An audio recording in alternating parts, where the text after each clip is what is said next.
think we're good to go. All right, we're good to go. All right, I'll call this meeting to order. Would you join with me, please, and pledge allegiance?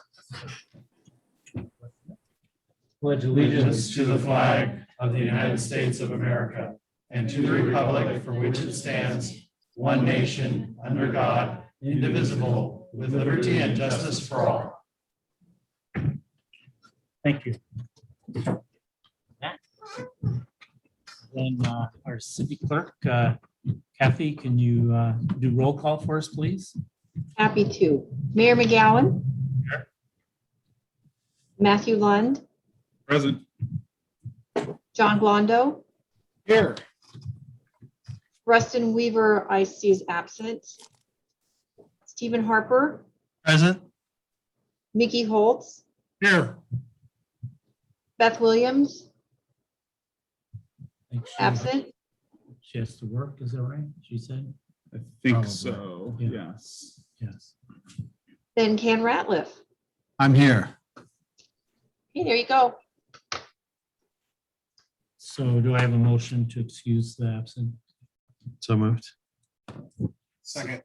Moved and seconded to excuse the absent council members. All those in favor with aye? Aye. Opposed? Okay, they're excused. Okay, approval of the meeting agenda. One thing on there. Motion, we approve the meeting agenda. Second. Moved and seconded to approve the meeting agenda. All those in favor with aye? Aye. Opposed? Meeting agenda is approved. So now we're down to new business, and Greg Dorn is going to help us with the discussion of potential revisions to City Heights Phase 1 preliminary plat conditions. One quick ahead. request. Is there anybody from the planning commission that's here? Just so we can because I'm not familiar with all the members, just to know. They can just, Well, Gary Burnt is from the Planning Commission, and then okay. okay. Just amazing. Hey, Greg, take it away. Thank you, Mayor and members of the City Council. For the record, I'm Greg Dorn, and I've been working with you on a number of planning-related issues. And tonight is a study session and an opportunity to answer any questions and discuss proposed revisions to the conditions of approval that were issued for the Phase 1 preliminary plat of the City Heights development. Mayor, I thought it might be helpful just to quickly review the context for this and the materials that we provided. But this really, like I said, is a study session, and it's intended to be an opportunity to respond to any questions that the council might have and to allow the council an opportunity to discuss since there's no action items scheduled this evening. The I think we've discussed in the past that the development agreement for the City Heights development, which would authorize up to the construction or creation of lots, and then the construction of up to 952 residential dwelling units along the northern ridge of the city, was approved in 2011. That project, after it had master plan approval, sat idle until this past year. And at which point the project sponsor submitted an application to implement the first phase of the development, which was the creation of 68 residential lots, the construction of infrastructure, and some associated amenities on the site. That project went through review, and based on a determination by a arbitrator, a decision was made that the Phase 1 preliminary plat was to be approved administratively by city staff, and we proceeded on that basis. And in May, the city issued a notice of a decision and approval of the Phase 1 preliminary plat, subject to conditions that were identified in the development agreement and based then on modifications, minor modifications requested by the applicant. The applicant then appealed the decision of city staff to approve. And that was the only appeal that was received. So the city approved the phase 1 development and the applicant then appealed the city approval of the phase 1 application, which is a little bit unusual. And the next step would have been to schedule an appeal hearing before the city council, because that's what the development agreement calls for. The project sponsor indicated to the city and to the city attorney that there are potential modifications that could be made to the phase 1 approval that was issued by the staff. And if those modifications were made, that the project sponsor would potentially withdraw their appeal. And we indicated that we would certainly be open and willing to those discussions, but any changes to the conditions of approval would have to come before the city council and be approved by the city council. So based on that preliminary discussion, had a series of discussions, continuation of discussions with the applicant, principally the project engineer and another representative of the project sponsor, and had a series of discussions to review the areas of concern. Based on my observation of the items that were raised and the discussions that we had, many of them struck me as points of clarification or addressing perceived concerns or potential issues that had not been intended.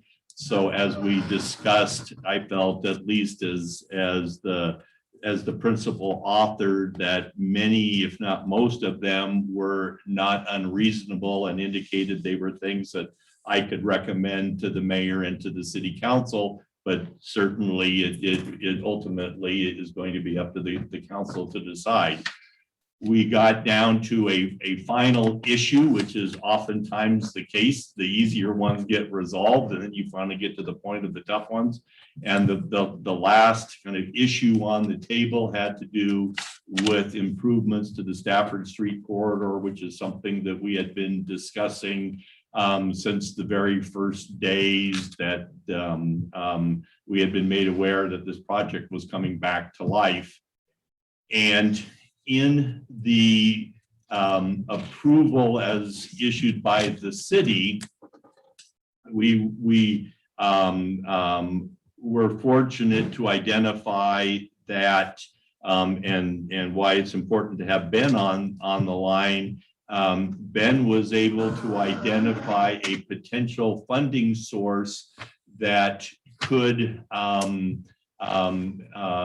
enable the city and the project sponsor to make most of the improvements that we had been discussing regarding the Stafford Street corridor. And I'll talk about those more in a minute. But the question came up during our discussion: what if we don't get the community development block grant funds, that extra source of funding? And that was something that Ben had discussed with you previously. And if the city receives those funding, we are on one track. But if we don't receive that grant funding, one of the questions is, what happens next? And there was some discussion about putting off that issue until later, but it seemed that that is a matter of such fundamental importance that the community's interests were not served, and could not speak for the developer, but could not see how the developer's interests could be served by putting off a matter of such importance till a later date. But certainly from the city standpoint, we communicate there needs to be a plan B. There needs to be something that assures the community that there is safe, all season, all weather access to and from the site, because this is only the first phase of several phases And it was even suggested, well, if we can deal with it in subsequent phases, it seems like that presents an awkward situation of saying, we're going to proceed on the basis that it is not going to be safe for some residents, but it'll be safe for others in the future. And that just seemed to be,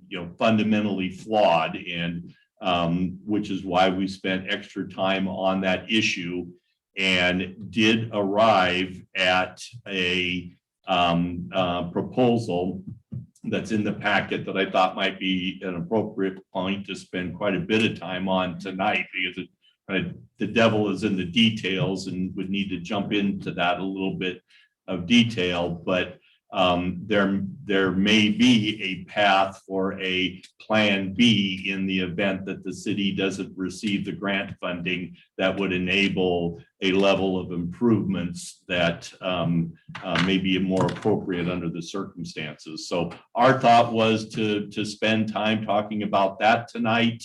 Had indicated in packet that it may also be maybe an interest in talking about the measures in the conditions of approval that would lead to some type of park or feature to memorialize or commemorate the history of mining in the community, and particularly at that site, which is another important condition and topic of discussion. And I know that's one of particular interest to the neighbors in the area. So those are two areas that we thought might be appropriate to discuss, but as a study session, we'll certainly do our best to respond to any of the matters that you see. Andrew Miller, representing the project sponsor, is here and is also available to answer any questions that you may have. And I do see that there are other representatives online as well, but there is Andrew here is here in person, and in our recent discussions have found to be forthright and attentive when have expressed concerns on behalf of the city.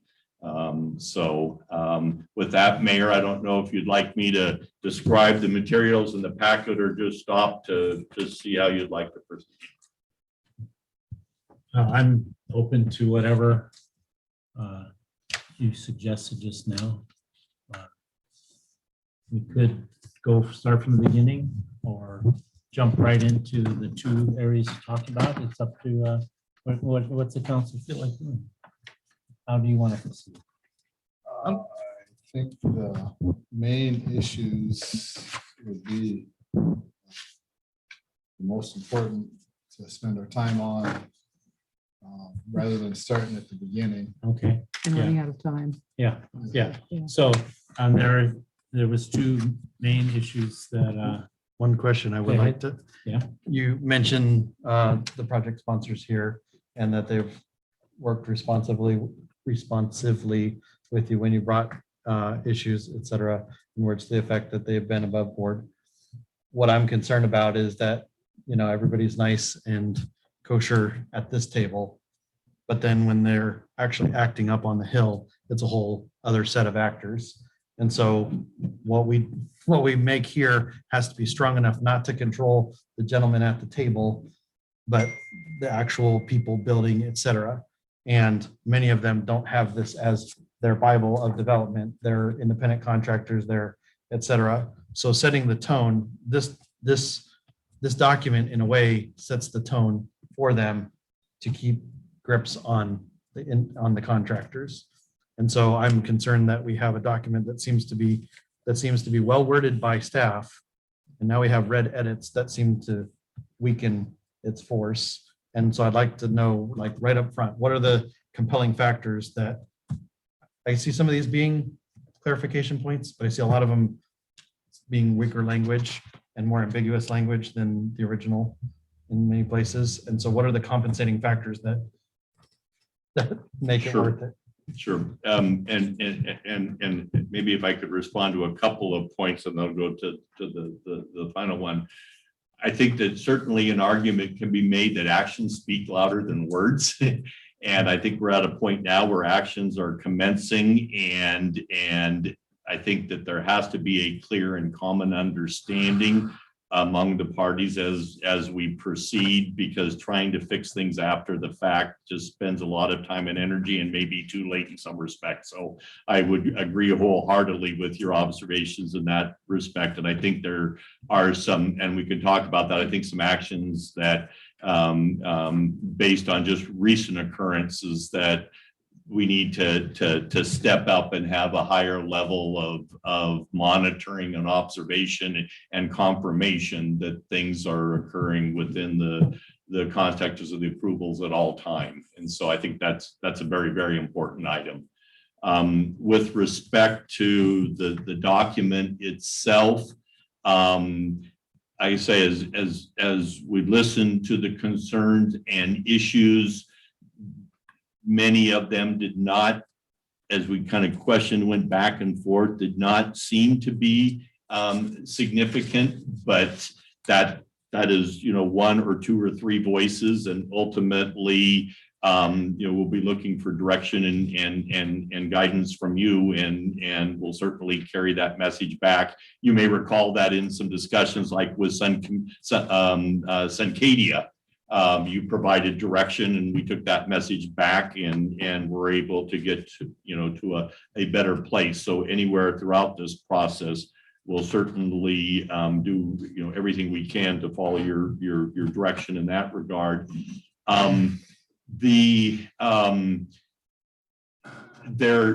There is arguably a benefit to the city in not having the appeal go forward.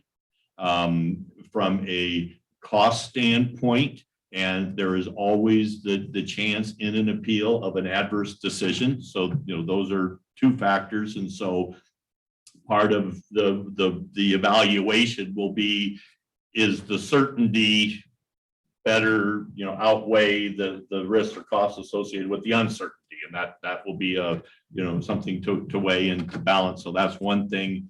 There has, and Alex can speak more to this, there has been some discussion that some of the, there is a question about whether the city has an obligation to pay the legal fees of the project sponsor that were incurred when it went to arbitration. And there's been some discussion between the attorneys that if we were able to resolve the differences at this level, and there was not an appeal, that would include a resolution of the attorney's fees. So there could be a potential benefit to the city in that. On the other hand, it could be that the conditions of approval that were issued by the staff hopefully were well reasoned and well founded. And if there is a weakening of them, it would certainly be within your prerogative to say back to us that's not acceptable, or that goes too far, or to go back and discuss further and see if you can come up with something. So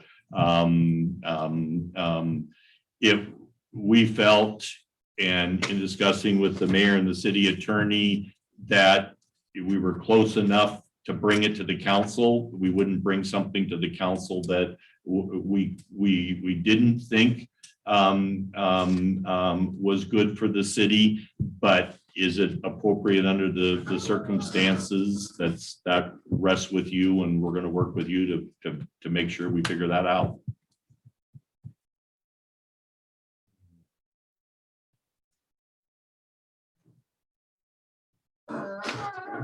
Okay, well, so then let's I don't know, this, I'm thinking of how we should address the two main issues, first of all. And Stephen, maybe you can highlight some things that you want to, while we're having this other discussion, that you want to address, perhaps. The main things I want to address is not I don't know that it's proper in the context of this. We're here, the germanity of this meeting is to review this document, but overall, what I'm trying to communicate is the bigger picture is we can keep going through these tit for tat, working through documents all the time. it's a whole lot easier to work through a document. I don't know, the whole tenor of these negotiations is reminiscent of when you're dealing with a teenager who has done something wrong, and then they promise they won't do it again and they'll do better.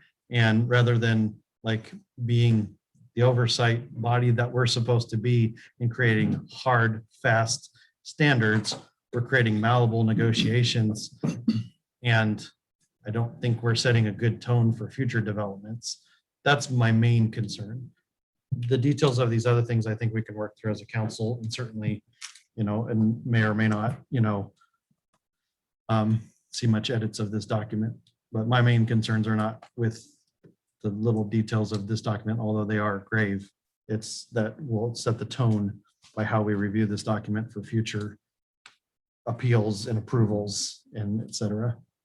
I think monitoring was important aspect of this. Yeah, two things I had. One, exactly what you just said. I was curious if there's do we have a construction standards program ready to go? Because there's a lot of things in here that say they're not to do this if the city doesn't, and who's up there monitoring them? Do we have somebody who's up there all the time monitoring to make sure that they're abiding by all these things? I know at least my understanding is they got shut down by the Department of Natural Resources last week or the week before. And so it sounds like there may be some issues with that. How are we ensuring that they're abiding by all of these conditions? Yeah, and that's a good point. I think that's one that we should discuss for a few minutes. With the appeal, there is no authorization to proceed with any of the development activities that were approved by the city. So those were all put on hold. Unfortunately, the Department of Natural Resources has the authority to authorize forest practices. And at this point, the city can't override that authority. And so they can cut trees, but anything beyond that falls then within the purview of the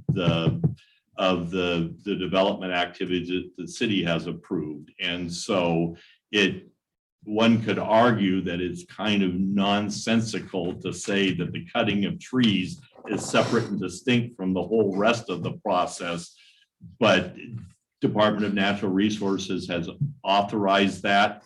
And as you said, they issued a stop work order last week for violations after one day.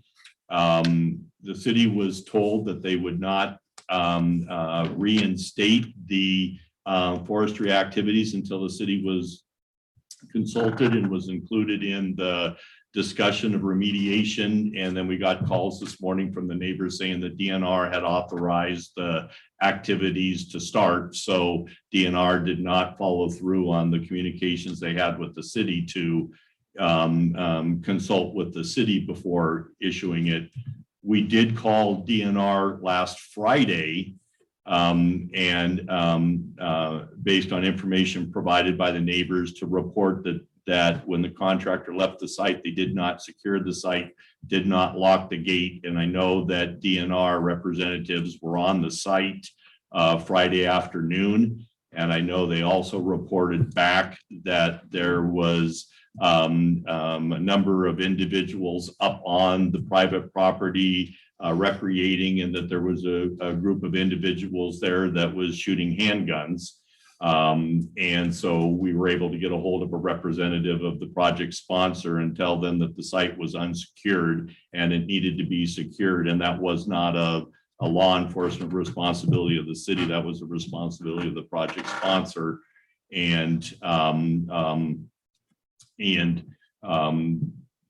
So we've, I think, have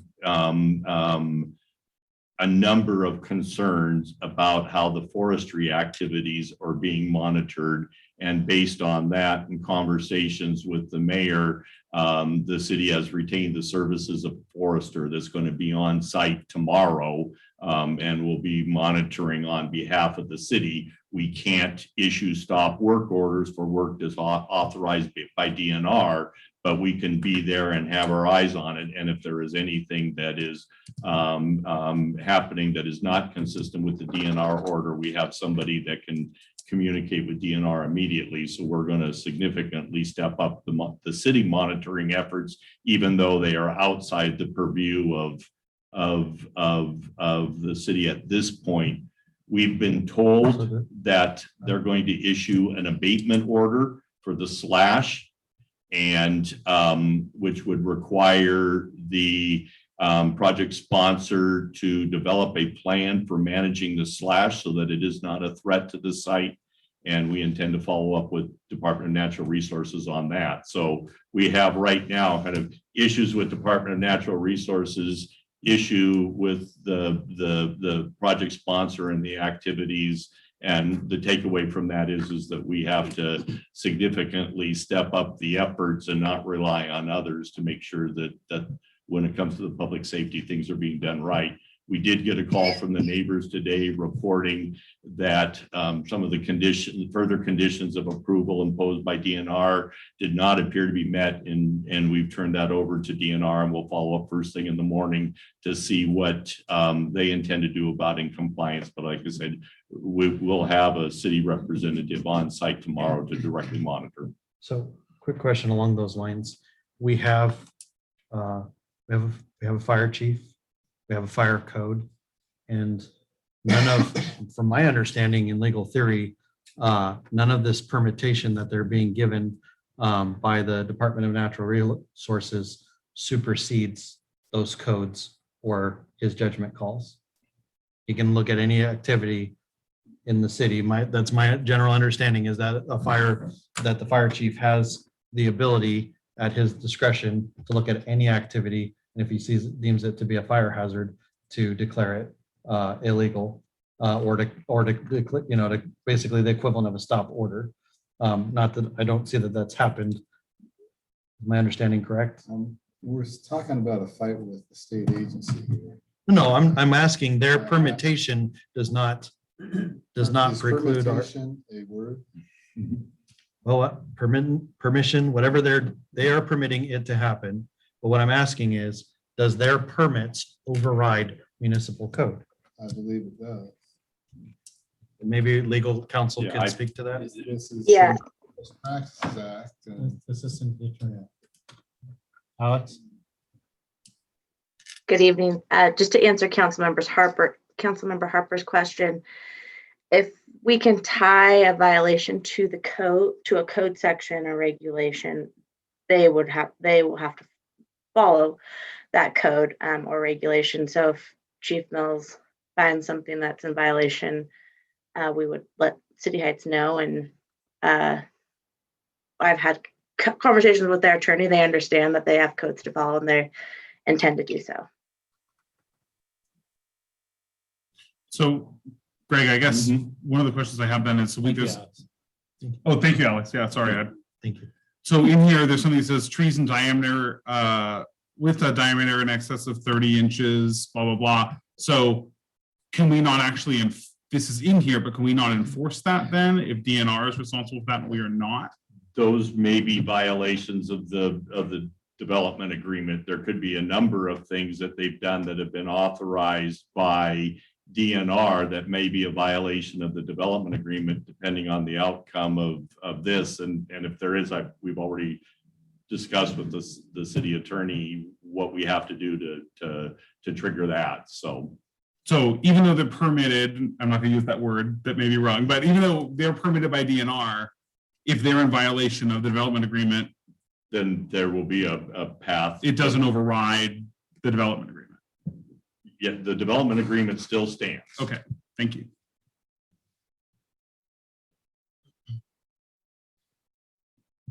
Okay, well, let's talk about Stafford. And then the other one, and then keep thinking about what you. And Mayor, I'm gonna describe Stafford, and it might be helpful at a point, maybe just to get a flip chart out to kind of keep track of this, but I think it might be kind of visually, when we're talking about Stafford Street corridor, there's several components to it. And I'd like to kind of start at the bottom of the hill and work up if you would. So there is at 2nd and Stafford, some recent intersection improvements there. And as you go, so one segment is from 2nd Street on Stafford up to the beginning of the corner that goes around the church. So that's one segment. We'll call that Stafford Street. Then there is the segment that goes around the corner. Then there's the segment that goes from the corner to Reed, and then from Reed up to 6th Street. So when we're talking about the corridor, there's actual several components to it. And not only is that there are a number of aspects to that. Because of topography, there is not a lot of room to work with. And so there are places where the existing road is very, very narrow. Sight distances are limited. And it is a road that was never built to a city standard, and particularly a standard to be a primary access point to a master plan development. So there are a number of different concerns about the base of the road, the width of the road, the nature of the improvements. And one of the significant issues is the grade, particularly from 2nd Street up to what we'll call the corner.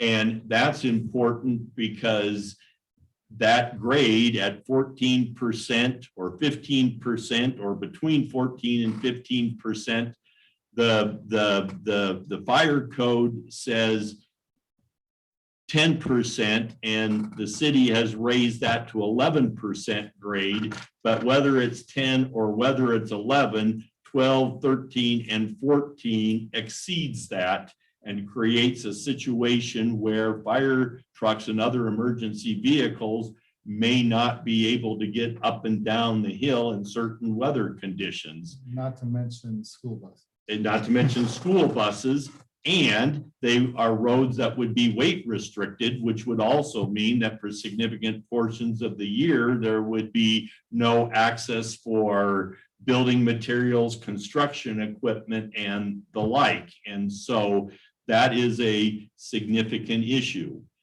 The development agreement specifically called out improvements to that corner.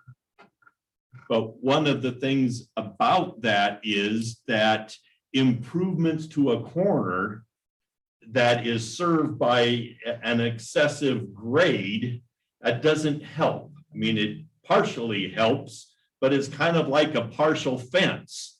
It doesn't do a heck of a lot of good unless you've got the full fence. So having starting at 2nd, going up too steep of a hill, around a reasonably safe corner, back onto a road that was not designed for any kind of significant traffic, and around the corner up to a series of new roads within a development leaves a couple of significant gaps.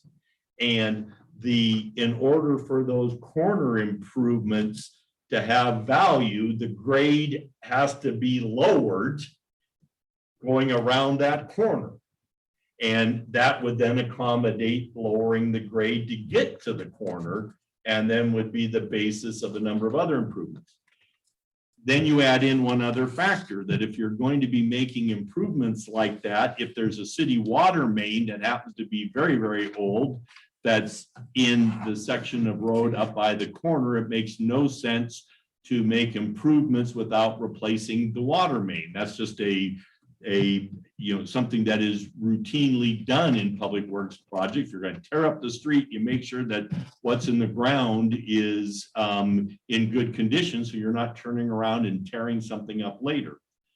So the block grant scenario that Ben conceived, and we talked with the sponsor about, the block grant funds, if awarded to the city, would enable the city to design and to construct a replacement for the water main. And in doing that, we would be able to contribute to the cost of making the other improvements to the corridor. And so the only missing piece or segment, if the block grant funds are awarded, is that piece, that last segment of Reed up to Summit View. So we would have one stretch of road that would need to be addressed between the applicant and the city. That's if the grant funding is awarded. And we'll know in September about that. But the question is, what happens if the grant funding is not awarded, the city does not receive it? And is there a way to be able to meet those public health and safety needs? And in talking with the fire chief, getting up the hill is a problem, but getting down the hill is, in his estimation, even a bigger problem. And as he explained it to me, it made a lot of sense. If you've got a tanker or an engine that weighs one heck of a lot, and you're coming down the hill, and in winter conditions where you have compact snow and ice on roads, and during the afternoon it warms up a bit and gets a little bit melted, and then the temperature drops after the sun goes down and you've got a sheet of ice on it. And the chief reports that most fires occur late at night and early in the morning, which would be then the worst conditions, not only to get up, but then and getting an engine or a tanker back down the hill under those conditions would be extremely hazardous. So finding a solution that would enable emergency vehicles, school buses, construction equipment to get up and down all season in all weather would appear to be in everybody's best interest. The block grant funds may get us almost all the way there and potentially all the way there. But as I said before, that leaves the plan B.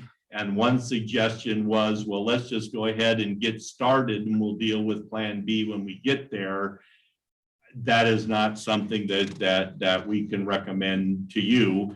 And in talking further with the project sponsor, we came up with an option that is thinking outside of the box, and we wanted to present it to you and give you a chance to think about it and evaluate and ask questions to get a sense of, is it a good solution? It may be, but you'll want to think about it and ask questions. And that plan B solution goes basically like this.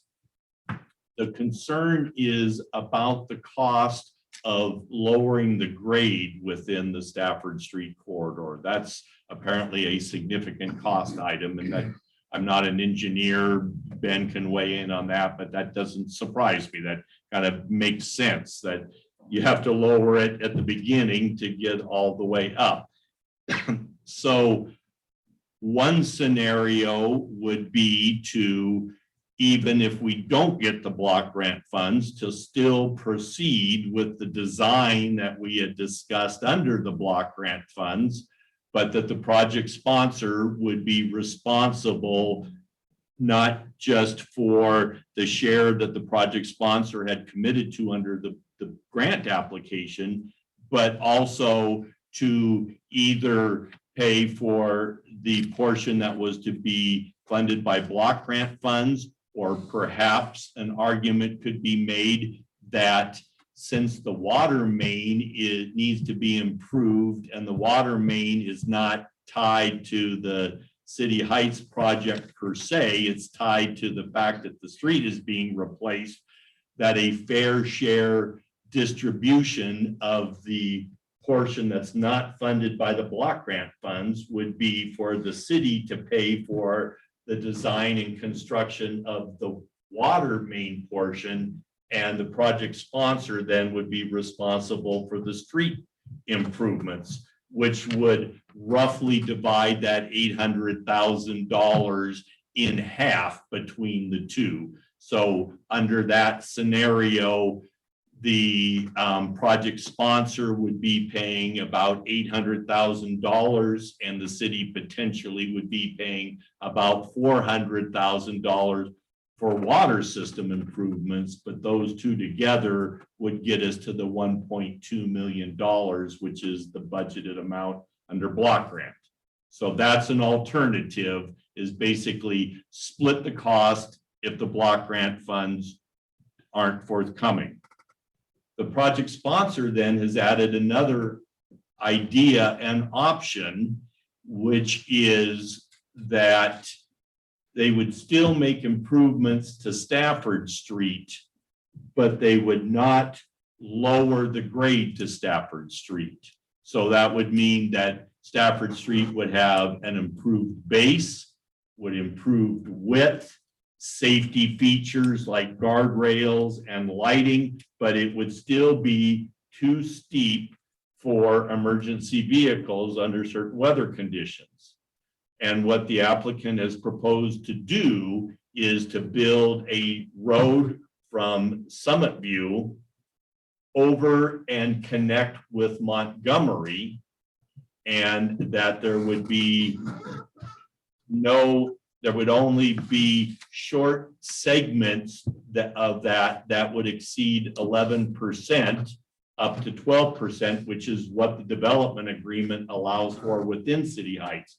So they would basically be building a new road from Summit View down to Montgomery. So the emergency vehicle access would be via that new road, which would meet standards and would alleviate the need to reduce the grade to Stafford Street. That still creates a situation where cars would be going up and down a steep Stafford Street, but it would be a steep, improved Stafford Street. It would reduce the need for additional right-of-way acquisition, but it would create a separate emergency vehicle access route. That route would have to be paved in order to meet fire code. And the applicant has requested that that there would be initially a limited amount of pavement to accommodate emergency vehicles, and that pavement would be made wider because it would be their intent to utilize that road in subsequent phases of the development. So that was the new idea that was brought to the table. So that's a long-winded way of saying there's three kind of basic options. The city receives the block grant fund and we proceed with the development along the lines that was outlined in the community development block grant funds. Option B, the city doesn't receive the block grant funds. The developer would be responsible for making up the difference, which they have indicated is something that they could not accept. And then option three, another option would be to split the cost, with the city being responsible for water and they being responsible for road, which we have said seems to be reasonable, since it's a water system improvement that's not necessary to serve their development.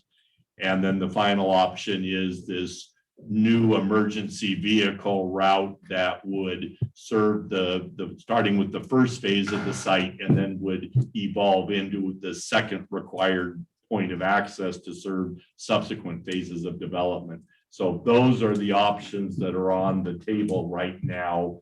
And I think that there would be, if the city receives the grant funding, that would certainly be a favorable option, but we won't know until September, and it would either require a backup plan or an agreement to revisit the issue in September. But that we're not recommending that.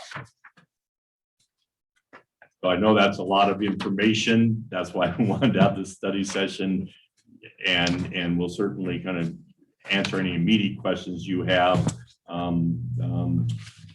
as we kind of think our way through this. Well, I like these ideas. I think it's an improvement in getting there, and it just might be more ideas to think about and rocks to turn over. The idea is to come up with something that for this city serves it in the long run. And we want to get it right the first time. So we really do. And with my concern being that steep street, it's not Sorry, Rob. It's not acceptable for the small population now. And it would not be a good move by this government to add a bunch more traffic to the same thing. We got to come up with a better deal. So the Montgomery connection, yeah, maybe. And to me, the principle of sharing is a sound one for with the mix of things. You described it very well. You don't pour money into making a new street without fixing what's underneath. And wasn't that break something that emptied the city tanks a few months ago? So yeah, it has to happen. We gotta fix that. Second pipe. in Stafford. Yeah, yeah. So I think we're on the right track here and not ready to obligate money right now, but I like the idea and working with the proponent. Yeah, I think we can come up with something good. Can you talk about the pedestrian portions of Stafford? I can't make heads or tails of what this is saying in here, but it doesn't seem to me that there is appropriate pedestrian accommodations being made here again for a street that's going to be really well used, and it doesn't seem like it's really well addressed. One of the challenges with Stafford Street is that the topography, there's just not a lot of room to work with. And so, trying to have a street built to full city standards with curb, gutter, and sidewalk, there just isn't the room there to do it without having to do significant property acquisition and reconfiguration up there. And so we had said and recognized that there may be a better way for people to walk up and down the hill to connect to the coal mines trail, to connect to downtown without having them walk in an area that we already have concerns about from a safety standpoint. And so what the conditions of approval says and commits the city and the project sponsor to is to work together to find an alternative route to connect that neighborhood, including the new improvement, with the coal mine trail and downtown, but not try to squeeze it in around that corner and down the hill at Stafford Street. So it just seemed that wasn't going to be a workable solution. So that's what the intent was, is let's separate the two, perhaps conceptually a little bit like the suggestion, let's move emergency vehicles to a different place. There may be better places for pedestrians to connect. And that leaves that issue open for some further planning and discussion. What might that look? I mean, I guess I'm uncomfortable saying, let's leave it out of here if we don't know what the alternative is going to be. Yeah, and as written, it would just commit to work together to find a solution. And so that may or, may not be, adequate. It wasn't a precondition of the original developer agreement. It's not, and it's not a precondition that we conceived necessarily in the original approval. It is, I mean, I get it that they're creating a pathway where traditionally pedestrians used it. You have used that road, but the question is, should they have ever used it in the first place? So we can't create a burden and say, well, because people have used that road that was never designed for that use, then you need to bring that road up to a super standard. But isn't that just bring up to city standard? Doesn't the city standard say we have to? No, No. we don't, we're not required. We don't have. When we improve, don't we have to add? That's maybe I'm wrong, but I thought when we improved the road, we had to add curb and gutter and a sidewalk. Is that not the case? No, we do Okay, chip seal let all me- the time. Let me with that. add, we do have a complete street ordinance Right. that says that we will try to accommodate all forms of transportation. If we did not have a development agreement, the city standards would be just what you described in terms of curb, gutter, sidewalk, pedestrian access. Those would all be requirements. We have the context of the development agreement to work with, and that's why in this particular case we said it may be interest would best be served by trying to find another way to get pedestrians down the hill safely and connected with things like the coal mines trail.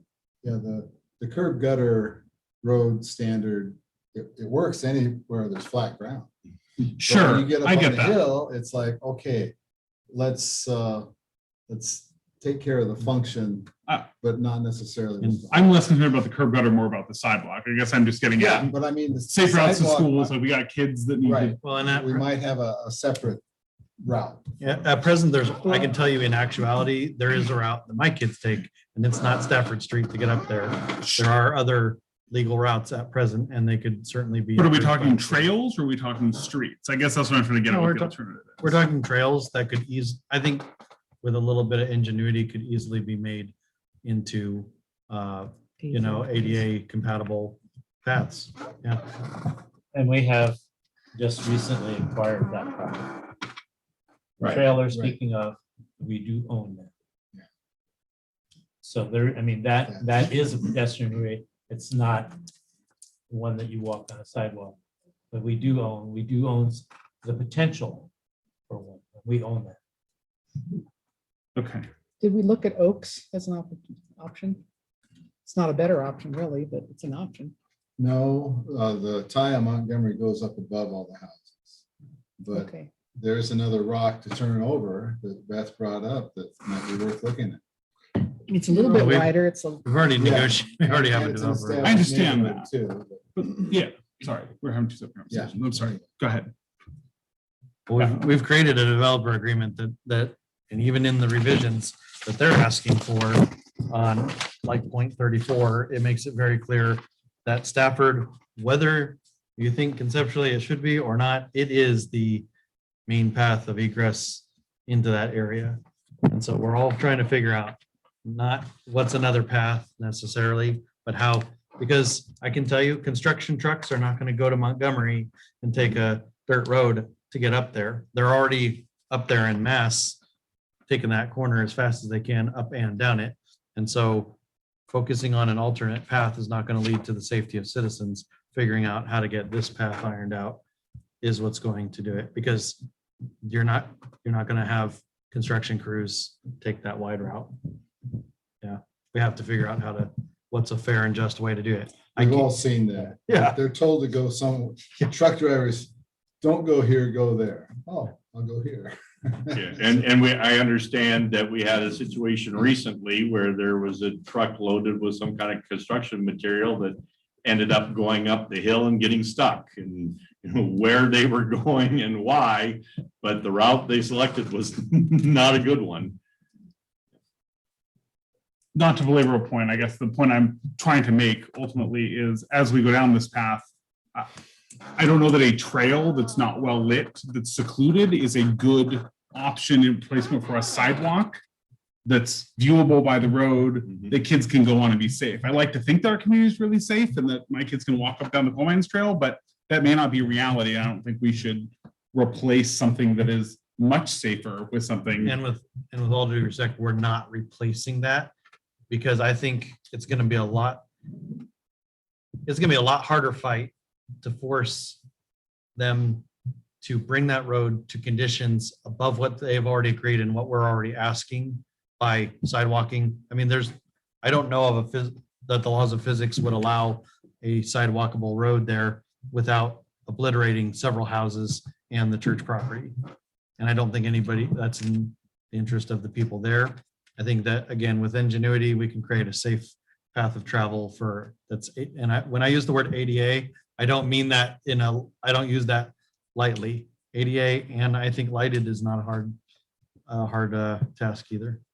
Completely agreed. I want to make sure that we have something for that before we agree to just at least the verbiage is strong enough that we're going to get what we want out of that ultimately, or get something that's good, and not just say we're going to leave this till later and hopefully work together in good faith.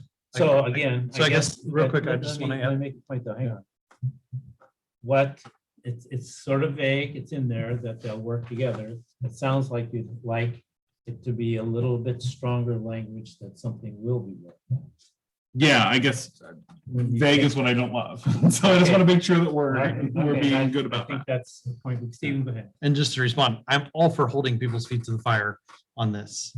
Okay, making sure that they toe the line. I don't think, even as much as I think that other things that other people think are unreasonable standards should definitely be, I don't see a pedestrian path ever contemplated, even in any of the discussions. I was here for all of it in the original one. I don't think I'm trying to be reasonable here. And I think there's a lot of things that aren't reasonable, but I think it's completely unreasonable on the city's behalf to demand it be there or to use this as a point of leverage when there's so many other things that are in the city's interest and it would seem are the reasonable responsibility of the project sponsor.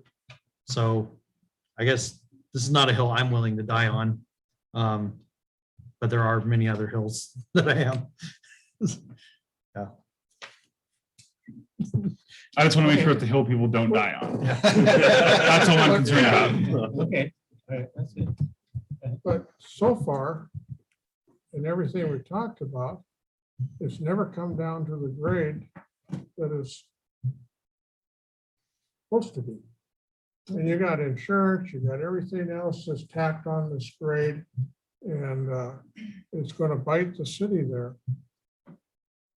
It may be that the city and John can't afford this project right now. We need to design a road that's legal, takes care of the problems, get our costs together, and find out what it is. It's all over the money. If we had the money, we could make the perfect road going up there. Well, then we need to design it, find out what the cost is, and then we can fight over the money. And I'll bet you $10 that we will find the money once we know what the cost is. Well, you know, It's just, I think we're going at it backwards for the problem, is what I'm saying. And I agree 100%, sending kids down a pathway, going to and from school and down to activities, down to soccer field and things like there. We have to get them out where it's safe and there where they walk. And that can't be, that isn't a bargaining chip as far as I'm concerned. You know, it's just there. And we got to get down to an 8% grade. And we got to get the water moving. Now, has anyone designed it so we find out what it actually costs? You know, I mean, we're just saying, we got this money that may come over here. Well, I think the proper thing is to design this thing, and then we can go for the money. We'll find it. It'll work out, and, but get it and designed work properly. with the applicant too. And I'll say a lot of things, they're coming from construction. We're all talking about it in here. And a lot of times these superintendents that are up there that have built for 30, 40 years, they already know how to fix the problem. But That's true. they're kind of left out of the conversation. You know what I mean? Maybe we need to get some good PR going and find out what other people think. I don't know. Well, we do have, Stephen, go ahead. I guess my concern is, while these are all great things, and certainly they are the purview of the council to deliberate over and to brainstorm, et cetera, they're not germane to the document they're not directly germane to the document that we're dealing with. We're working through, they are appealing a administrative decision of the city. We're going through and looking at the edits. We've been given some conceptual ideas of possibilities of how maybe some of the red words could be changed and stuff like that. But we're not looking to completely redo a developer agreement. At least that's not, I don't believe that's the city's intent. And I don't believe that is the developer's intent, but it seems to be the tenor of the conversation that's going on around the table right now. Well, it is a concern. And I agree, it's not naturally in here. It does seem a little vague, but it is, they're at least voicing their concern. There are specific conditions in here though for each segment of the road. So I think this is totally germane because that's exactly what we're talking about here is because it says specifically about on, you know, Sixth Street, starting with Reed, provisions for a 5-foot asphalt pedestrian path along one side of the road shall be provided. So it's spelled out, at least in one portion, very specifically, which is why. For areas, when I'm, in existing areas where it makes sense. I'm saying we never originally created that. We never conceptualized that for basically from Second to the corner and much of from the corner on. And I thought it's sounding like people are wanting a comprehensive sidewalk, path from the beginning to the end of the trail. That's, at least that's what I'm hearing that. Am I not hearing correctly? Well, it's definitely a concern that needs to be addressed, is what I think I'm hearing. And how it gets addressed. Yeah, I'm just saying, I don't think it's That's- not germane. I think that's it's what- very germane to exactly what's in here. And that's what, and that's kind of the kind of information that Greg Dorn needs to hear from the council. It is a concern, whether, what we can do about it or can't do about it, they'll definitely work on. And I don't know, so really, we kind of have some ideas about what could happen with the road. Greg, maybe you can walk and think about that. And Greg, maybe you can give us some ideas about the other condition that we're concerned about, and that's the memorialization of some mining architectural sites. Yeah, and Mayor, just I've noted the discussion about the safety items and the need for some language that provides a high degree of assurance that there is going to be a safe way for pedestrians to get up and down the hill. So I Thank you. got that. But With respect to the one of the conditions of approval that has been discussed quite a bit, there is was a lot of discussion about where entrances to mines were, areas that may be hazardous, areas that may not be hazardous, and the like. But in all that discussion, there was a clear communication from the community that it would be appropriate, as there is development activities, to make sure that the plans include some way of recognizing and memorializing or commemorating the important role of mining in the community, and specifically at that site, as there are still remnants of some of the former mine buildings up there. And my understanding is that the entrance to the mine itself is still there, although it may be stuffed with dirt and timber and the like. But it's on one level difficult to understand, at least from a lay standpoint, how you can be building houses in an area if there is a mine or an entrance to a mine stuff with timbers. But on the other hand, I understand that much of the mining activity is occurring, well below the ground, and there are geotech reports that address those issues. But what has been expressed on several occasions or acknowledged is some of the efforts that occurred in Suncadia to honor and to memorialize or recognize the contributions of mining. And as you drive into Suncadia, you see evidence of that. There's foundations, there's interpretive signage, it's integrated into a park and a trail network and a system.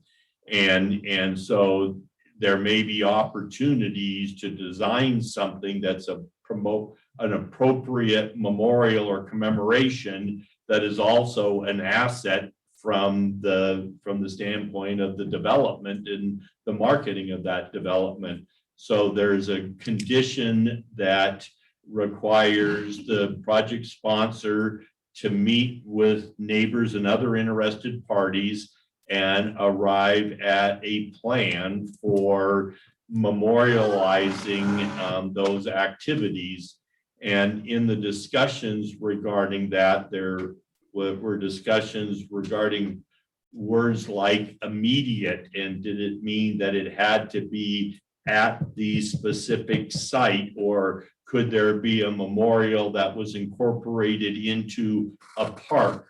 Or if one of the features was at or near right of way, is there a way things could be moved or reconfigured so that it would be more appropriate? So we had indicated that changes that would allow some flexibility in the design might be appropriate, but not changes that would weaken or alleviate that condition, or the need for there to be collaboration between the project sponsor and the neighbors who understand and appreciate and fully value the history of the mining activities that occurred there. So there are some proposed changes that at the staff level, we felt provided a little extra flexibility, which therefore may lead to some positive results. I have talked with the neighbors who have expressed concerns about that flexibility and whether that's desirable.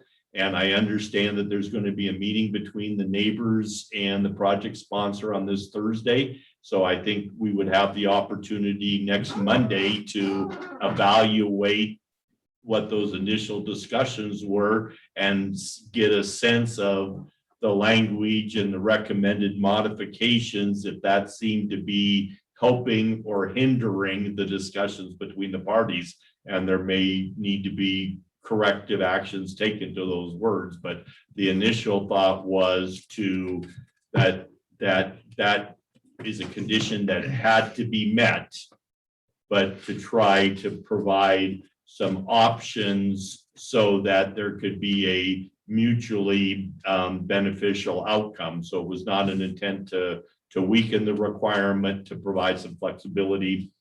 Like I said, based on the comments received, I think the neighbors have raised some good concerns, and we would have the ability to report back to you next Monday whether our efforts are helping or hindering progress in that regard.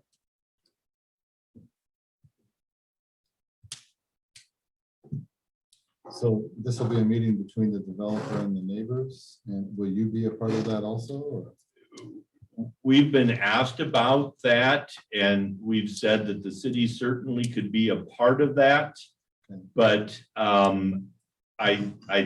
my comment that I've shared is I think there might be a benefit to the city not being involved in those discussions and allowing the neighbors and the project sponsor to have a direct communication without an 800-pound gorilla in the room, if you will, and let them have the discussions. And we're only a phone call and a meeting away. And knowing that we have another opportunity to check in, my thought is let's stay out of the room and let the participants have the discussion directly.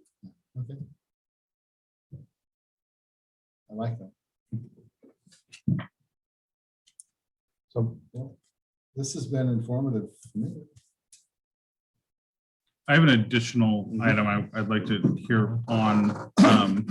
So I'm still curious about this recreation center and so as I understand it, and maybe this will be a good starting place. So it's going to go in a portion of park number 3, the Red Rock open space. What was originally the park number 3? Yes. Okay, he was shaking his head. I'm not sure if that.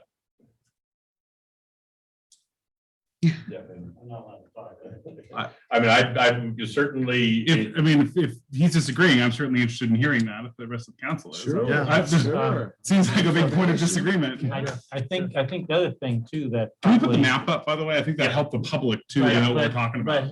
But I guess the map that we do have here, which was the master site plan, does not show the revision. Right, and I'm looking at the other one that we were given in the packet, this one. There you go. That Okay. kind of has it, sort of, maybe. Yes. But, so I'm interested in hearing from the developers Sure. representative, if that's. Mayor Fine Andrew with Miller is council. here and has Yes. indicated he'd be willing to answer questions. Go ahead. Come on up.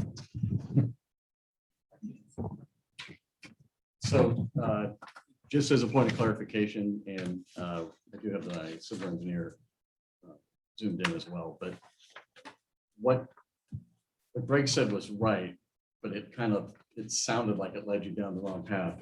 It was where the outfitter building was where Red Rock Park number 3 was, but we changed that about a year ago when we did the realignment. Can I stop you 1 second? What's the outfitter building? That's the rec use that I think you're talking about. So there was this confusion about. An amenity is all I saw in the things Yeah, going so- in. It didn't say what it was or how So big. so we're planning a community building for talking purposes. We're calling it the outfitter building. Okay. It's a place to rent bicycles, grab a cup of coffee, have a meeting. There's some landscaping around it. It's in the original development agreement. It is located in what was called Red Rock Park or Park number 3. But with the realignment of Summit View Road, we pushed Red Rock Park 3 off to the side. So this recreational activity is no longer part of the park. So it's on a private tract. So we're not taking park space, and you can help correct this, Greg. We're not taking park space away for a private amenity. But we are putting, so I just don't want anybody to leave thinking that we took park space away. We just reconfigured the park boundaries a little bit when we reconfigured Summit View Road. Yeah, that does confuse me more because the map that was provided in the application didn't indicate that at all, as far as I could tell. It's on the screen now. Okay. And somebody is kindly moving the cursor along Summit View Road. Yep. Red Rock Park is to the right, Yep. and the private amenity open to the public is on the left of Summit View. So it's the piece that was sort of cut off when the road went through. Yeah, so we grew Red Rock Park a different direction. And so all of the park is on the right side. That answers my question. So the space was made up elsewhere. Yes. Or will be made up elsewhere. There will be, the principle is there will be no net loss of open saw that. space and function. But there will be more discussions to make sure that occurs. But not necessarily in that particular open space. It could be made up in another one in a subsequent phase. Is that how I understand it? Yeah, and Greg's right. We'll probably solve that in phase 2. Right now, we're thinking of adding another piece to Red Rock Park at the top and just growing it northward. So it will, at the end of the day, it started as 12 acres. It'll end as 12 acres. Okay, so no net loss and the amenity will be open to the public. Yep.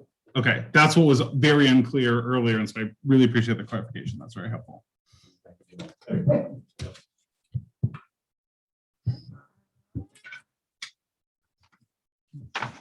So big picture question, and I'll try to preface it with as few statements as I can.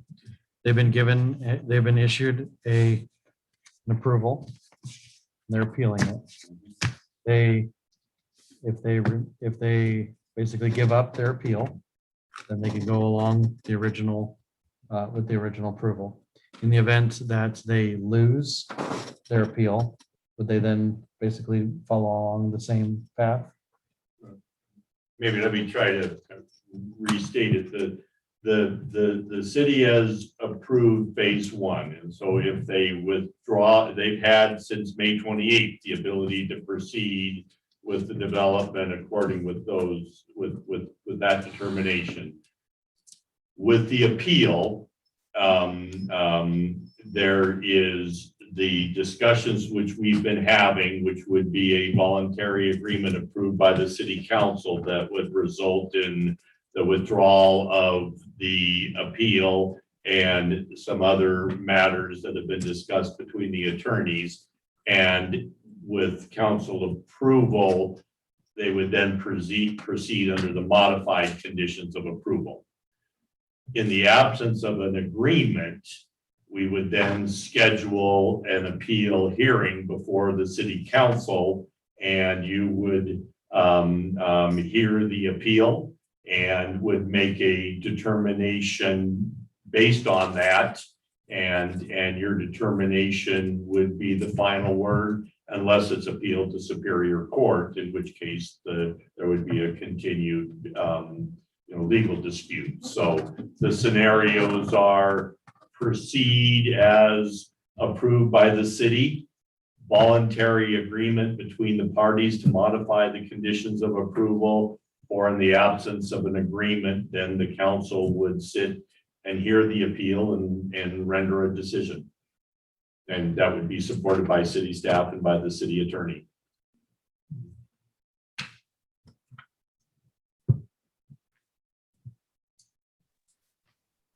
And if I could clarify one point, Greg, essentially, the new modified conditions of approval would conclude the appeal, not so much a withdrawal, but that's just more semantics. Yes. And I'm sorry to be clear, there is either a withdrawal of the appeal, we proceed. There is a voluntary agreement to modify, and we proceed under the modification, and there's agreement among the parties. Or we proceed with the appeal hearing, the council sits in judgment, it renders a decision on the appeal, and either that settles it or it goes on into the courts. So those are the three options. And what we've been discussing is that middle option, the voluntary agreement that could result in a settlement between the parties and a modified conditions approved by the council. So what are we, I guess this settlement agreement versus the conditions of approval that you issued, what are we, I don't know if losing is the right word, but what are we giving? What's the city giving to the developer sort of in this give and take that we're doing? What are the things that we're giving in order to get to this agreement?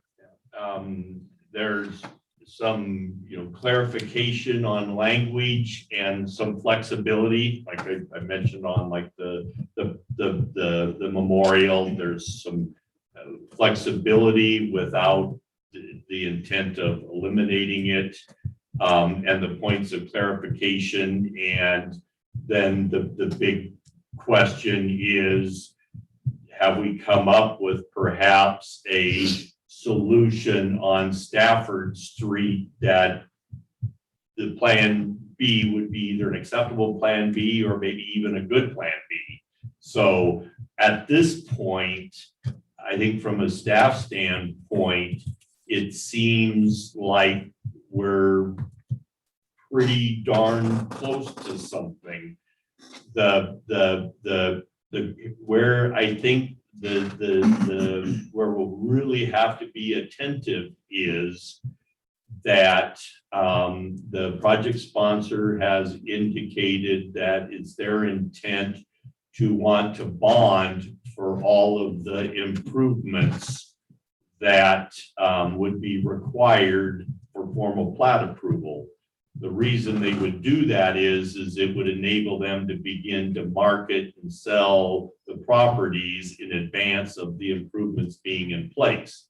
They obviously couldn't occupy and use until the improvements are in place. So that's not tied up in this discussion because that's an option that they have under the development agreement. But with that understanding, then that helps helps us understand a little bit better of where they're coming from, and timing will need to be watched very carefully to make sure that we have the right kinds of protections in place, so that if, for instance, they bond, when we do the bond agreement, then Ben and the city attorney are really going to have to look to make sure that from a timing standpoint, we have the right check dates in, because if some things aren't in motion and the city has to call the bond and make the improvements, we've got to make sure that there's enough time there to do it. So I can see that there'll really need to be some serious evaluation of the documents to make sure it accomplishes what it does. So that's the area that in my mind will really have to be watched. But that's an issue that would have been there anyway. So the other items seem to be reasonable, but they also, I think, will warrant 7 sets of eyes on them to make sure that we've looked at it from every which way, and it's just not, you know, my word or Ben's or Richard's or the city attorneys. I think this is why we are having this discussion, because each one of you is looking at it a little bit differently. But to answer your question, I'm not sure at this point the city is giving up a lot. I sure feel a heck of a lot better knowing that there is a good solid plan B. I don't like the idea of saying we'll figure out how to make things safe later. Greg, on that bonding, wasn't there a timeline that it would, like, you know, occupancy and when the improvements need to be made? Wasn't there a date? Yeah, and we tried to avoid some of the triggers that may not be meaningful, but there's going to have to be some things in place, because when the city has the ultimate control in terms of you can't occupy a building without a certificate of occupancy. And so we do have some things that are you know, back up the city's position here, but timing is going to be everything on this to make sure all these pieces are, you know, coming together in the right time frame. And you know, like I said, the block grant scenario provides a clear path, but there's some ideas now on the plan B that may have some benefit as well.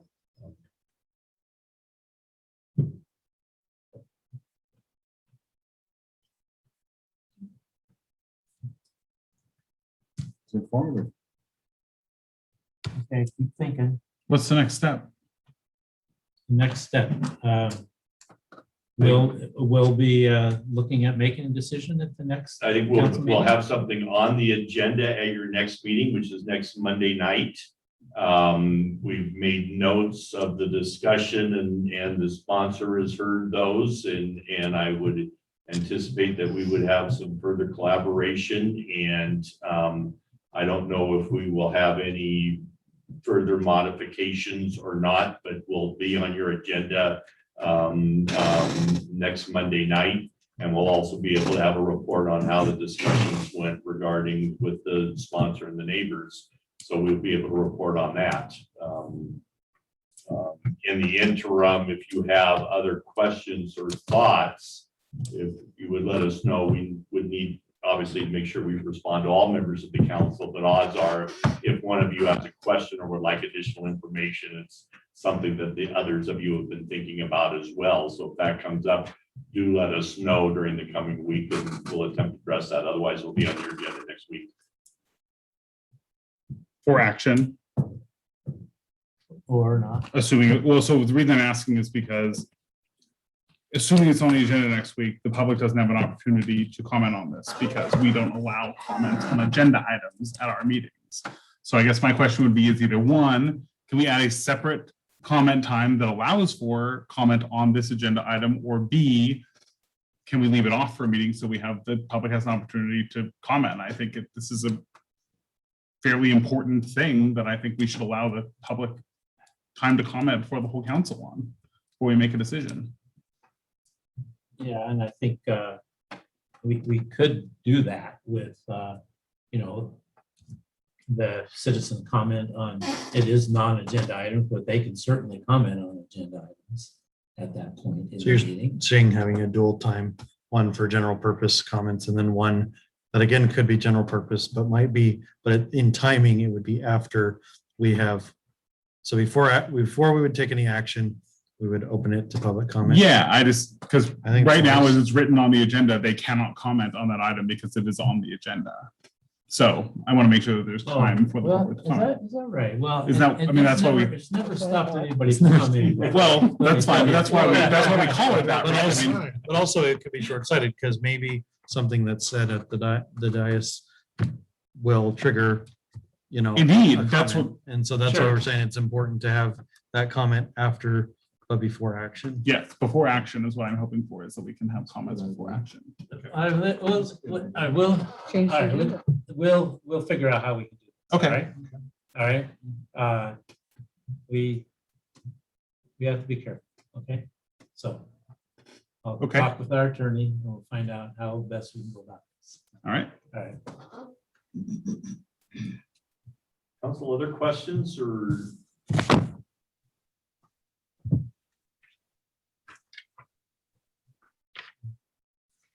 Go ahead. I was gonna say, I assume we'll get some indication if there is changes, because certainly I would not be in favor of taking action next week if there is changes. Okay. On the red line document of the conditions on page 13, item 34, which is Stafford Street. 34B, road grades may be up to 12% for segments of less than 1,000 feet. And that must be From the talking, development agreement. and that's not talking about Stafford. No, that is an indication that Within city heights. that, yeah, any roads within city heights has to meet that condition. Okay, That's something specifically in the development agreement, and that would also then apply to if that alternative route to Montgomery comes into play, you could do that steep too. there could be segments of 1,000 feet. So are we gaining anything with that? We may not. And then item 36 is specifically talking about Stafford Street corridor. And we have there 11%, changed from 12 to 11.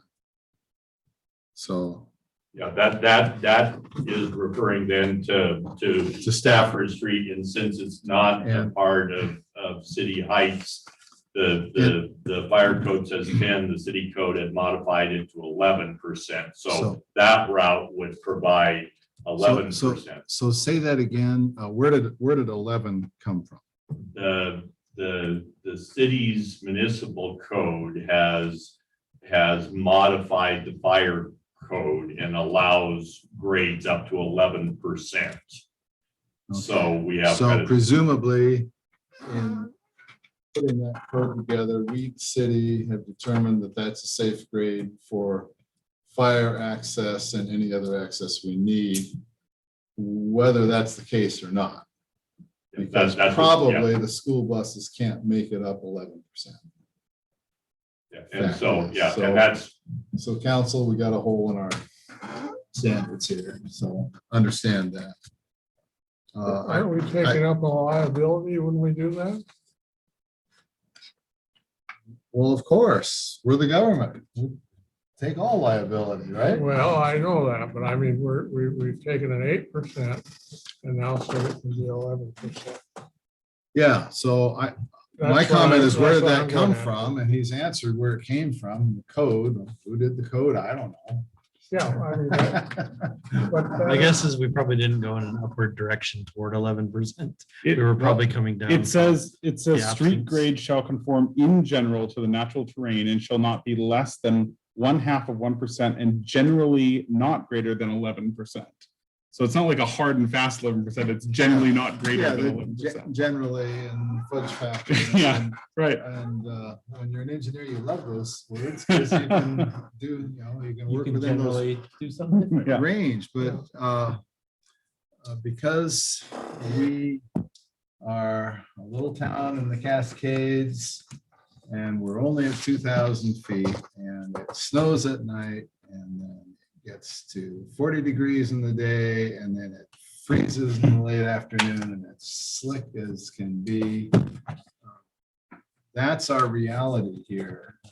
And I'll just say I'm uncomfortable with that 11 and 12% threshold, folks. I'm uncomfortable with that because, I mean, that's what we live in here. freeze thaw, slick eye.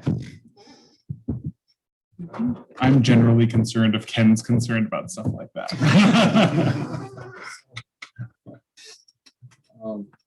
Well, if we can get a flatter Stafford Street, we've accomplished something for the city. If we can't, we just need to go back to the drawing board. I don't want a 14% mainline road going up that hill. Just don't want it. Too much traffic, you know? I mean, we got some people here that they've gone up and down it for years and years, and they probably got story after story. But to add traffic to that kind of thing. Ooh. It's one thing to keep it as it is now. It's another thing to, add it in, add trucks and everything.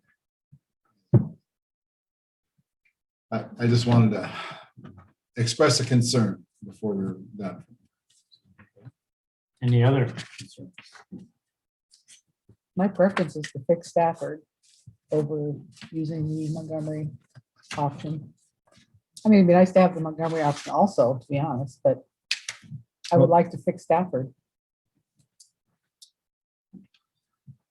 I agree. And if the connection to Montgomery, besides being longer, is almost as steep. Yeah, and because what's the stretches, point? Then what have we?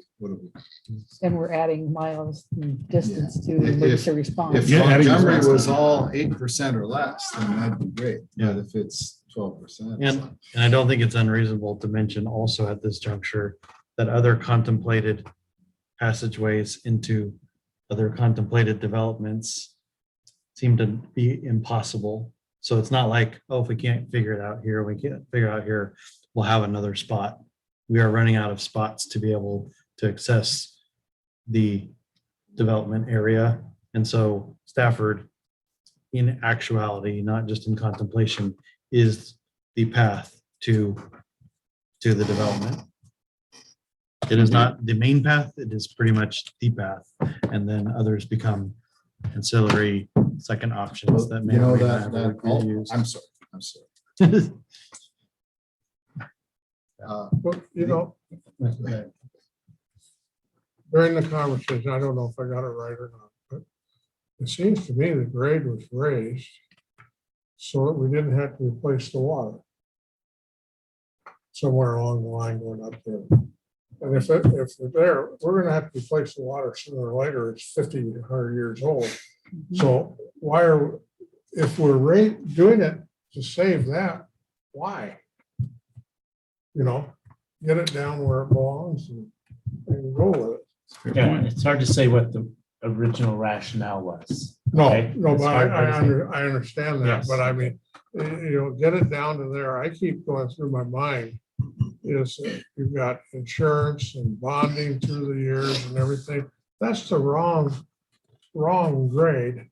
Is it going to affect it when we're long gone? You know what I mean? And someone comes down there and they lose their brakes and it's a 11% grade instead of 8% grade. Who's responsible? And that, I don't know. I'm not an attorney, but I bet you that lady up here can tell us. Wearing a different shoe. I said, I bet she'd have a case. Oh, yeah. And the other thing, as I said, we're fighting over money, but we don't even have a finished product to bid on yet. We don't know what the money is. We have an estimate. The city needs the houses to make the city go. The taxes are coming. Now, what can we give up to help out? Sean's gonna have to give some, we're gonna have to give some. Well, that would, And then I think you both have been doing that so far, but I don't think we have the right product to look at the cost yet. I was just gonna say, in the arena of steep grades, the 2011 agreement contemplated coming down in what is now houses at Cleo and Pines, but In the meantime, it could connect to Alliance Road, and that would all be less than 8%, very flat. Mhm. Every Kind of on the Every- power lines and behind the slags and. That was mentioned in Back here, there. right?